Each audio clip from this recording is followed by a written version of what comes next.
Bismillahirrahmanirrahim. In the name of Allah, the Beneficent, the Merciful.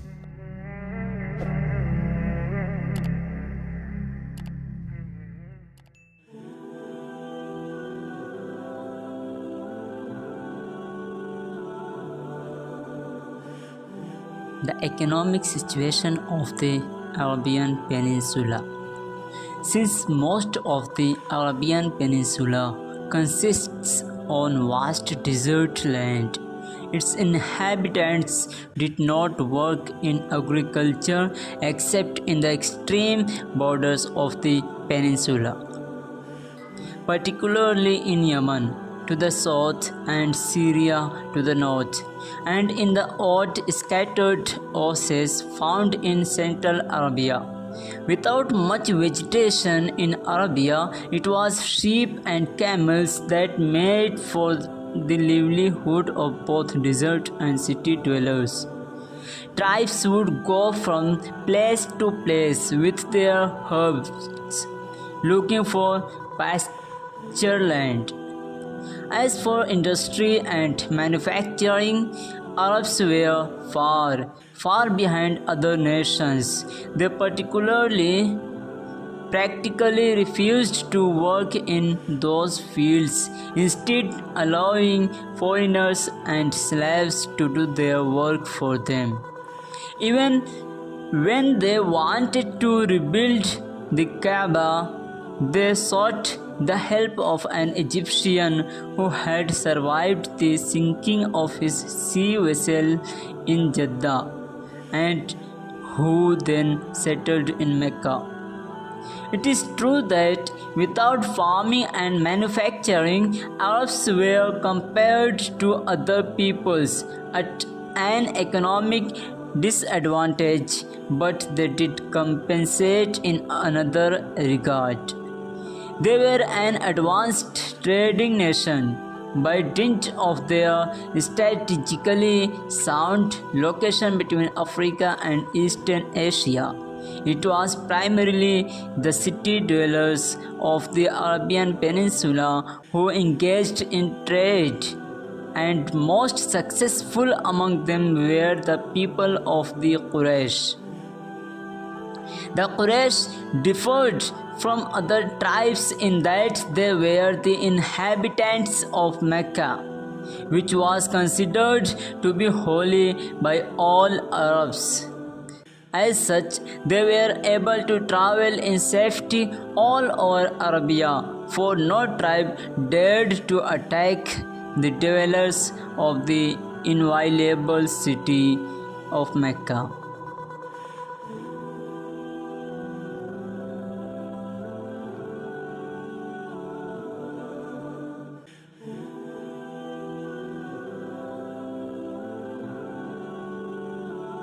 Other tribes did not fare as well.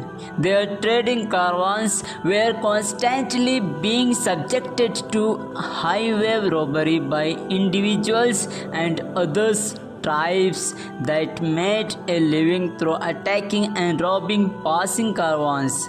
Allah Azza wa Jal reminded the Quraysh of this particular blessing in the Noble Quran. Allah Azza wa Jal said in the Holy Quran, "Have they not seen that we have made Mecca a sanctuary secure, and that men are being snatched from all around them? Then do they believe in batil, falsehood, polytheism, idols and all deities other than Allah, and deny, become ingrate for the grace of Allah?" The Quraysh dispatched two very large trading caravans on a yearly basis. One went in the winter to Yemen and the other went in the summer to Asham, today Syria and surrounding regions. They went in safety while other tribes were constantly being attacked and robbed. Throughout every year, the Quraysh sent many lesser caravans to the various marketplaces of Arabia. Allah Azza wa Jal said in the Holy Quran, "It is a great grace and protection from Allah for the taming of the Quraysh, and with all those Allah's graces and protections for their taming, we caused the Quraysh caravans to set forth safe in winter to the south, and in summer to the north without any fear. So let them worship Allah, the Lord of this house." House means the Kaaba in Mecca. He who has fed them against hunger and has made them safe from fear. The caravans carried all kinds of merchandise that was available in the Arabian Peninsula, such as perfumes, incense, spices, dates, ivory, beads, skins, silk garments, and weapons. Some merchandise was produced in the peninsula, but some was imported from abroad. The trading caravans would carry such items to Asham and elsewhere, and would then return with full loads of wheat, grains, raisins, oils, and clothing. The Yemenis were also known for trading, for their economic activities were conducted on land and by sea. They traveled to the shores of Africa, India, Indonesia, Sumatra, and the island of the Arabian Peninsula. Once the inhabitants of Yemen became Muslims, they used their previous travel experience and knowledge to help spread Islam to the above mentioned lands.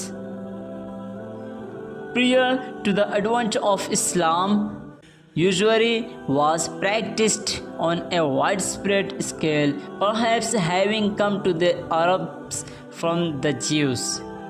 In some cases, interest rates reached as high as 100%.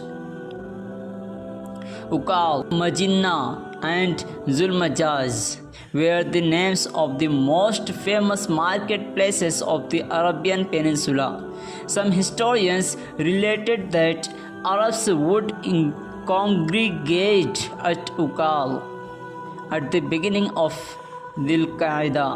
After 20 days passed, they would go to Majinna, and when they saw the birth of the new moon for Dhul Hijjah, they would go to Dhul Majaz, where they would stay for 8 days. Then they would go to Arafah for the pilgrimage, and neither in Arafah nor during the days of Mina did they conduct any business, not until the advent of Islam, for Allah Azza wa Jal permitted them to do business during those days. Allah Azza wa Jal said in the Holy Quran, "There is no sin on you if you seek the bounty of your Lord during pilgrimage by trading, etc.